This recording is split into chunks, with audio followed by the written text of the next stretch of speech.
네, 여러분 여름 보내시느라고 얼마나 고생이 많으십니까?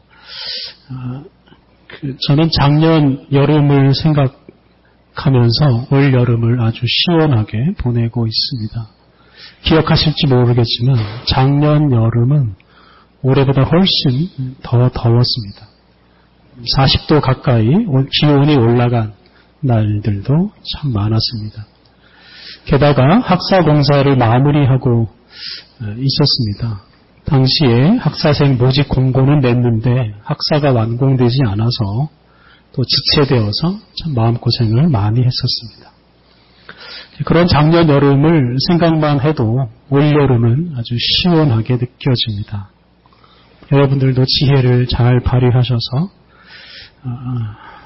올 여름 잘 보내시면 좋겠습니다. 사실 정도의 차이가 있을 뿐이지 해마다 무더위와 장마가 우리를 찾아옵니다. 또 이런 무더위와 장마가 우리의 삶에 필요가 없다면 하나님께서 허락하지 않으셨을 것입니다. 해마다 찾아오는 무더위와 장마를 하나님께서 보내주시는 귀한 손님으로 여기고 기쁘게 맞이하고 또 기쁘게 보내시면 좋겠습니다. 날씨가 더우면 옆에 사람이 있는 것조차 귀찮고 밥 먹는 것조차도 귀찮을 때가 있습니다. 그런데 덥다고 해서 아무도 안 만나고 아무것도 안 하고 아무것도 안 먹고 살 수는 없습니다.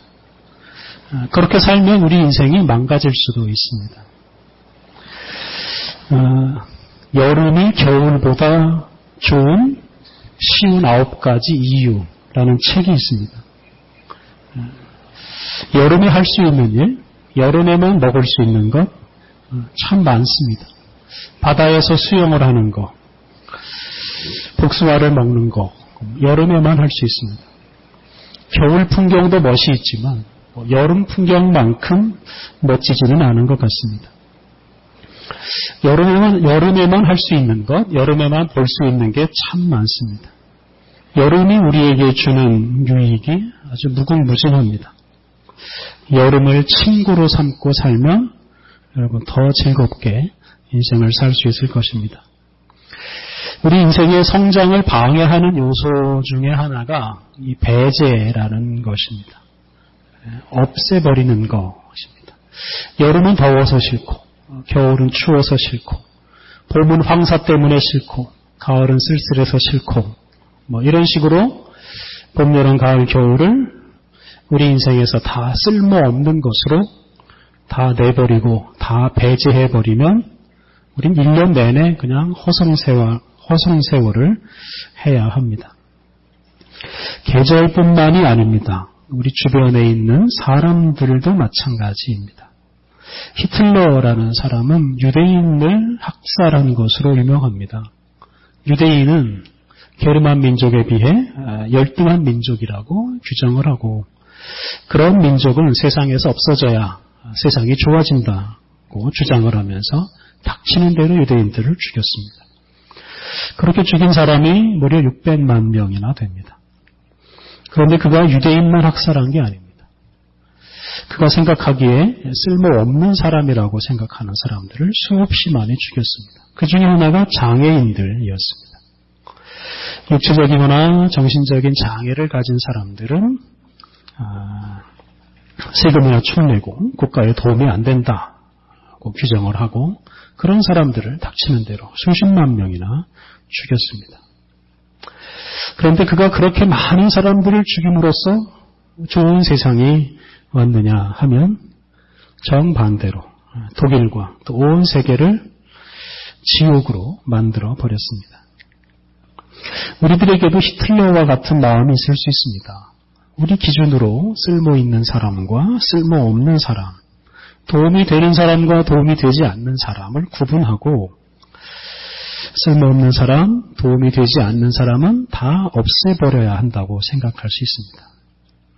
특정 부류 사람들은 우리 사회를 해치는 집단으로 규정하고 증오하고 배척하는 일도 우리 사회에서 일어납니다. 경쟁심이 지나치거나 열등감이 있는 사람은 자기보다 잘난 사람은 무조건 미워하고 배척하는 경우도 있습니다. 만약에 우리가 다 그런 식으로 행동한다면 우리는 그냥 혼자 살아야 됩니다. 세상에 자기와 마음이 딱 맞는 사람이 어디 있겠습니까?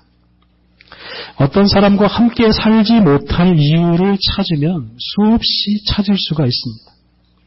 어떤 사람을 배제할 이유를 찾으면 수없이 많이 찾을 수가 있습니다. 다 그렇게 옆에 있는 사람을 없앨 생각만 하면 이 세상에 남아있을 수 있는 사람은 하나도 없을 것입니다. 오늘 본문의 제목은 우리 예수님께서 하신 말씀입니다. 곡식과 함께 자라는 그 가라지를 뽑지 말고 곡식과 함께 자라게 두라고 말씀하십니다. 곡식에게 해를 끼칠 수도 있는 그 가라지가 곡식과 함께 자라도록 내버려 두라고 말씀하셨습니다. 잡초는 뽑아버려야 시원한 사람에게는 이 말씀이 사실 이해가 안 될 수도 있습니다. 근데 오늘 본문은 하나님께서 우리 주변의 많은 사람들과 함께 살게 하시고 함께 자라게 하시는 그 섭리를 우리에게 말씀해 주십니다. 오늘 봉독한 구약의 말씀은 이삭의 둘째 아들 야곱이 집에서 쫓겨나서 외삼촌 라반의 집으로 가는 길에 일어난 이야기입니다. 지난주에 살핀 대로 작은 아들로 태어난 야곱은 큰아들이 되고 싶어 했습니다. 그래서 그는 형 에서의 배고픔을 이용해서 팥죽 한 그릇으로 장자권을 사들였습니다. 또 오늘 본문 앞에 나오는 27장을 보면 야곱은 어머니 리브가와 함께 눈이 어두워진 그 아버지 이삭을 속이고 야곱은 형 에서인 채 하면서 아버지 이삭으로부터 축복 기도를 받았습니다. 속임수를 써서 형 에서가 받아야 할 축복 기도를 야곱이 가로챘습니다. 이런 야곱의 행동 역시 큰아들이 되고 싶어하는 마음에서 비롯된 것입니다. 그런데 야곱이 큰아들이 되고 싶어 해도 그가 큰아들이 될 수는 없습니다. 큰아들이 되기는커녕 큰아들이 되려고 하는 이 야곱의 모습은 점점 더 추해지기만 할 뿐입니다. 형도 속이고 아버지도 속이는 참 못된 사람이 되었습니다. 차라리 큰아들이 되고자 하는 마음을 버렸더라면 야곱은 좀 더 나은 사람이 될 수 있었을 것입니다. 야곱은 큰아들이 되고 싶은 그 욕심을 버리지 못해서 시간이 갈수록 더 못난 사람이 되었습니다. 그런 야곱이 드디어 집에서 쫓겨나게 됩니다. 야곱의 형 에서가 동생 야곱이 자신과 아버지를 속이고 아버지 이삭의 축복을 가로챈 것을 알고 야곱을 죽이겠다고 했습니다. 야곱이 비록 장자권도 사들이고 아버지로부터 축복도 받았지만 자신을 죽이려고 하는 에서를 막을 수는 없었습니다.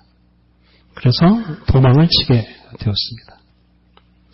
큰아들이 되고자 했던 야곱은 그 허망한 꿈 때문에 오히려 집에서 쫓겨나고 말았습니다. 야곱은 정반대 상황을 기대했습니다. 자기가 장자권도 사고 아버지로부터 축복도 받았으니까 에서가 집을 나가고 자기가 큰아들 행세를 하고 싶어 했을 것입니다. 정반대 상황이 벌어진 겁니다. 물론 여기서 에서의 잘못도 있습니다만 동생으로 태어났으면서도 형이 되고자 했던 이 야곱의 욕심이 더 큰 문제입니다. 오늘 본문 앞에 있는 27장 43절 44절을 보면 리브가가 에서가 야곱을 죽이려고 하는 것을 알고 야곱을 피신시키면서 하는 말이 나옵니다. 리브가는 야곱에게 며칠 동안만 그의 오라비 라반의 집에 가 있으라 라고 말합니다. 그리고 이 에서의 분노가 풀리면 곧 사람을 보내서 야곱을 데리고 오겠다 라고 말했습니다. 그래서 며칠 동안만 라반의 집에 가 있으면 될 줄 알고 야곱이 지금 집에서 나갑니다. 그런데 야곱이 라반의 집에서 무려 20년을 살게 됩니다. 형이 되고자 했던 이 동생 야곱 때문에 가족들이 헤어지고 형제는 원수가 되어서 20년 동안 서로 만나지도 않고 살게 됩니다. 우리가 성경을 읽을 때 암암리에 그 이야기의 주인공과 자신을 동일시하는 경향이 있습니다. 예를 들어 에서와 야곱 이야기를 읽을 때 에서가 아니라 야곱을 자신과 동일시합니다. 그래서 에서는 나쁜 놈으로 몰아가고 야곱은 착한 사람으로만 생각하려고 합니다. 야곱은 무슨 일을 해도 좋게 봐주고 야곱 편을 들게 됩니다. 아주 잘못된 성경 읽기입니다. 에서는 장자권을 팔아먹은 나쁜 놈으로 여기고 야곱은 에서에게 핍박을 받는 선한 사람으로 여기는 성경 읽기는 잘못된 것입니다. 오늘 본문에 등장하는 야곱은 실패자입니다. 큰아들이 되고자 했다가 가족까지 다 잃어버리고 고향에서 쫓겨나는 신세가 된 사람입니다. 야곱은 에서가 아니라 자기의 잘못 때문에 실패했습니다. 그리고 오늘 본문에서 더 중요하게 우리가 보아야 할 것은 그런 실패자를 하나님께서 만나주시고 그 사람에게 복을 주신다는 것입니다. 오늘 본문에서 하나님은 하란으로 가는 길에 쉴 곳을 찾지 못해 노숙을 하는 야곱을 만나십니다. 그리고 그 야곱에게 아브라함과 이삭에게 주셨던 그 복을 약속해 주십니다.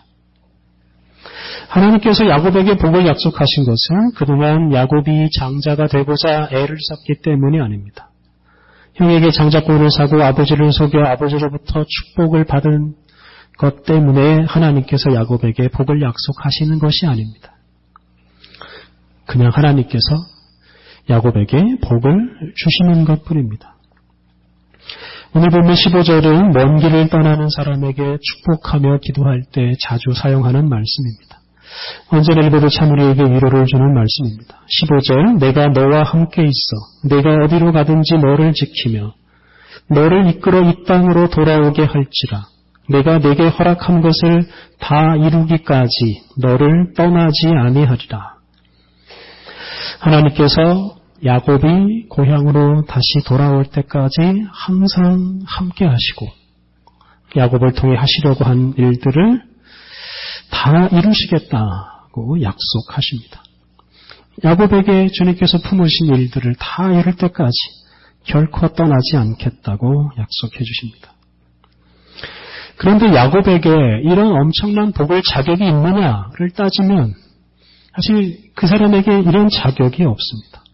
욕심부러기에다가 속이는 일도 서슴지 않는 야곱에게 그런 자격이 없습니다.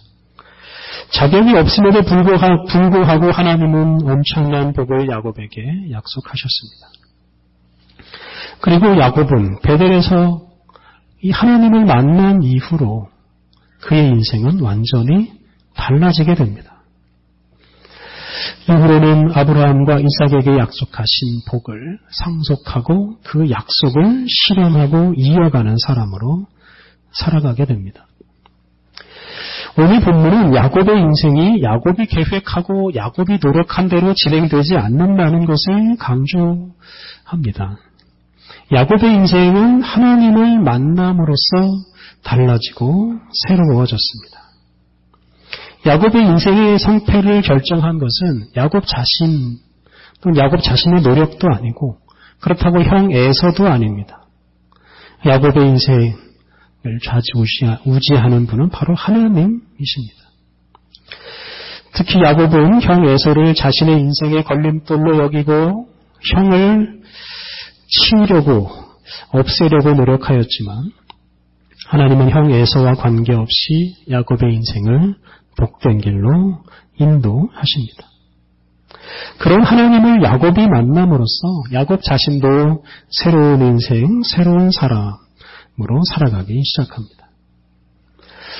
그래서 야곱의 인생에 가장 큰 영향을 미친 사람은 바로 에서가 아니라 하나님, 우리 인생에서 우리 인생을 인도하시는 하나님을 만나는 것처럼 중요한 일은 없습니다. 스스로 자신의 인생을 만들어가는 것이나 특히 성공하기 위해서 다른 사람을 이기려고 애쓰는 것보다 하나님을 만나는 것이 더 중요합니다. 우리 인생은 우리를 인도하시고 우리에게 복을 주시는 하나님께 달려있다는 이 믿음이 우리에게 있을 때 우리는 이기심이나 경쟁심을 극복하고 더 올바른 인생, 더 즐거운 인생을 살아갈 수 있습니다. 사랑하는 성도 여러분, 여러분의 인생을 돌아보십시오. 여러분이 계획하고 여러분들이 수고한 대로 여러분들의 인생이 만들어졌습니까? 우리 인생을 돌아보면 우리의 계획과 우리의 수고가 허사가 된 경우가 참 많습니다. 우리 자신의 계획과 우리의 수고가 오히려 우리의 인생을 망치는 때도 있었습니다. 우리 인생을 이끄시는 하나님을 만나지 못했을 때 우리 인생은 사실 방황하는 인생이나 마찬가지입니다. 베델에서 하나님을 만난 이후에 야곱은 비로소 자신의 인생을 살아가기 시작했습니다. 형 에서와 관계없는 자신의 인생을 살기 시작했습니다. 이러한 야곱처럼 우리도 우리 인생을 인도하시고 우리에게 복을 주시는 하나님을 만날 때 우리 자신의 인생을 살아갈 수 있고 하나님 나라를 상속할 사람으로 살아갈 수 있습니다. 에서와 같은 다른 사람에게 휘둘리는 인생이 아니라 하나님께서 우리 자신에게 주신 사명을 따라 살아갈 수 있습니다. 사랑하는 성도 여러분, 우리 인생을 결정하시는 분은 우리 자신도 아니고 특히나 다른 사람도 아니고 하나님이십니다. 그러기에 우리가 하나님을 만나고 하나님과 교제하며 사는 것은 우리 인생에서 가장 중요한 일입니다. 오늘 읽은 신약의 말씀은 예수님께서 말씀하신 비유 중에서 곡식밭에서 자라는 가라지 비유입니다. 이 비유는 모든 비유가 다 그렇습니다만 하나님 나라를 알려주는 비유입니다. 하나님 나라는 마치 밭에 좋은 씨를 뿌리는 것과 같습니다. 그런데 사람들이 잠을 자는 사이에 밤에 원수들이 와서 그 밭에 가라지 씨를 뿌려 놓았습니다. 그 결과 곡식밭에 곡식과 함께 가라지도 자라기 시작했습니다. 이렇게 곡식밭에서 가라지가 자랄 때 종과 이 주인의 반응이 다릅니다. 종들은 가라지가 난 것을 보고서 당장 주인에게 와서 그 사실을 알리고 그 가라지를 뽑아내자라고 제안을 합니다. 종들은 가라지가 곡식밭에서 자라는 것을 용납하지 못하겠다 이런 태도를 가지고 있습니다. 반면에 주인의 태도는 완전히 다릅니다. 29절 주인이 이르되 가만두라 가라지를 뽑다가 곡식까지 뽑을까 염려하노라.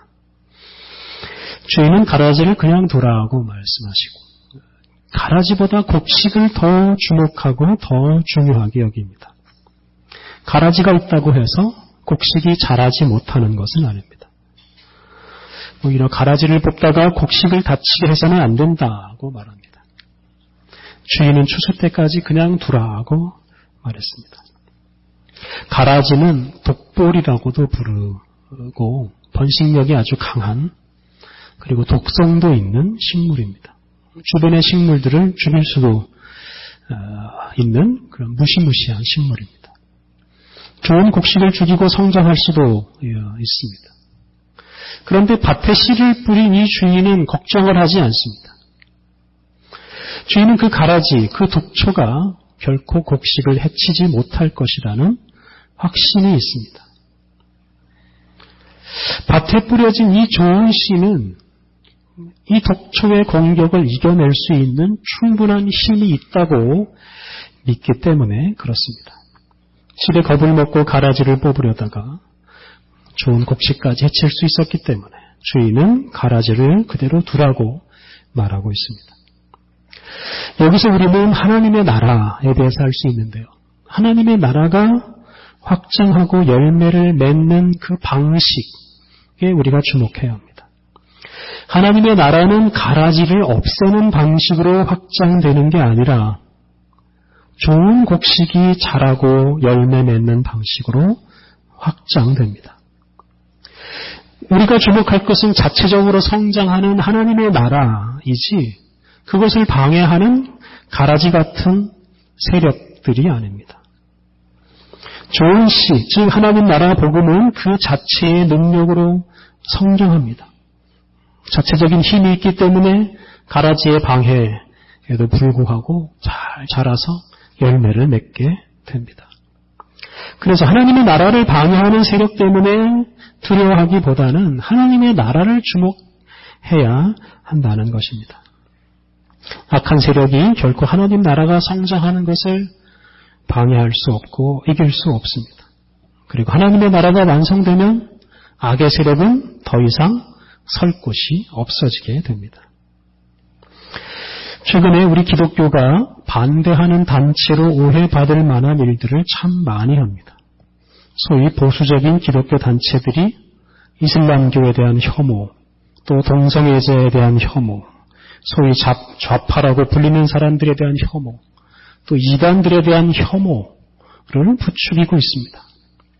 특정 사람들을 악한 사람들로 규정하고 그런 사람들은 세상에서 다 몰아내고 없애야 한다고 부르짖고 있습니다. 그런데 교회가 할 일은 반대하고 몰아내는 일이 아니라 험하고 악한 세상에 하나님 나라를 전하고 하나님 나라 복음의 씨앗을 뿌리는 일입니다. 다 몰아내고 다 없애버리면 우리가 누구를 사랑하고 누구에게 복음을 전할 수가 있겠습니까? 우리가 전하는 복음을 들어야 할 사람들을 다 없애버리면 우리가 할 일도 사라지고 우리의 존재 의미도 사라지고 맙니다. 하나님의 나라, 하나님 나라 복음은 온실 속의 화초처럼 나약하지 않습니다. 야생에서 온갖 잡초들 사이에서도 꿋꿋하게 자라는 식물처럼 아주 강합니다. 그러니 악한 세력이나 악한 이념이나 악한 사람들을 두려워할 필요가 없습니다. 하나님 나라를 품고 사는 사람들, 우리들도 악의 세력을 이겨낼 만큼 충분히 강한 사람들입니다. 악한 사람들을 선하게 변화시킬 수 있는 능력이 우리들에게 있습니다. 그러기에 우리는 뽑아내고 제거하고 반대하는 일을 할 것이 아니라 하나님 나라 복음을 전하고 하나님 나라 백성답게 살아가야 합니다. 그런 삶으로 이 세상을 하나님 나라로 변화시키고 이 땅의 사람들을 하나님 나라 백성으로 변화시킬 수 있습니다. 최근에 한 지방 의원이 우리나라 사람들이 레닌 같다, 들쥐 같다 이런 말을 해서 많은 사람들의 분노를 일으키고 있습니다. 성경적으로 사람을 부정적으로 평가하자면 사람을 들쥐보다 더 못한 존재로 표현할 수도 있습니다. 예를 들어 사도 바울은 자신을 죄인 중에 괴수라고 표현했습니다. 바울 같은 위대한 인물이 죄인 중에 괴수라면 우리는 우리 자신을 어떻게 표현해야 하겠습니까? 들쥐보다 못한 존재로 표현할 수 있습니다. 하지만 하나님께서는 그런 우리를 사랑하셔서 우리를 위해서 예수 그리스도를 보내주시고 우리를 사랑해 주시고 우리를 위해서 생명까지 내어주셨습니다. 예수님께서 온 인류를 위해서 당신의 생명을 내어주셨습니다. 그러기에 우리는 더 이상 죄인이 아니고 우리는 다 하나님의 자녀입니다. 하나님은 죄인인 우리를 용서하시고 우리를 하나님 나라 백성으로 만들어 가시는데 그런 사람들을 모욕하고 없애려고 하는 것은 하나님을 무시하는 것이나 마찬가지입니다. 사랑하는 성도 여러분, 오늘 본문은 우리 각 사람에게 하나님이 주시는 복과 또 우리 안에서 성장하는 하나님 나라에 대해서 말씀하십니다. 하나님은 우리들이 다른 사람의 영향을 받지 않고 우리 각자에게 주신 사명을 따라 살게 하십니다. 특히 다른 사람과 경쟁하고 다른 사람을 미워함이라고 우리의 인생이 망가지는 것을 원하지 않으십니다. 우리 자신에게 주목하고 우리 각 사람에게 하나님께서 주시는 복과 사명을 주목하며 살아가기를 원하십니다. 하나님은 우리 각 사람에게 사명을 주시고 그 사명을 다 이룰 때까지 결코 우리를 떠나지 않으십니다. 우리가 이 땅에서 뿌리는 하나님 나라 복음의 씨앗이 잘 자라고 마침내 열매를 맺을 때까지 우리와 함께 하시고 우리를 통해 하나님 나라를 확장하시고 완성하십니다.